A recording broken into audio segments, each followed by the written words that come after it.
લોકસભા ચૂંટણીને લઈને વિવિધ રાજકીય પક્ષો વચ્ચે આક્ષેપો પ્રતિ આક્ષેપો થઈ રહ્યા છે. તેઓમાં ભરૂચ બેઠક સતત લોકસભામાં ચર્ચાનું કેન્દ્ર બની છે.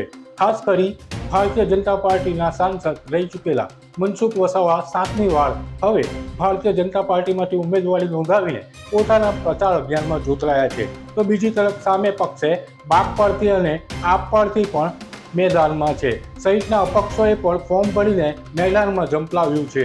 ત્યારે હવે વિવિધ રાજકીય પક્ષના ઉમેદવારો અત્યારે પ્રચારમાં જોતરાઈ ગયા છે અને ઝંઝાવાતી પ્રચાર થકી એકબીજા ઉપર આક્ષેપો કરતા નજરે પડી રહ્યા છે.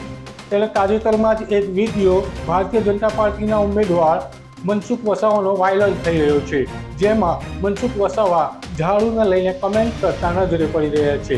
મનસુખ વસાવા જણાવી રહ્યા છે કે હવે ઝાડુની જરૂર નથી, હવે મશીન આવી ગયા છે. તમે લોકો સમજો છો ને? આ પ્રકારના શબ્દોનું ઉચ્ચારણ કરતા જ આ વાયરલ વિડીયો લોકો વચ્ચે ચૂંટણીના માહોલમાં ચર્ચાનું કેન્દ્ર બન્યો છે. ત્યારે આપ પણ નિહાળો મનસુખ વસાવા શું બોલ્યા.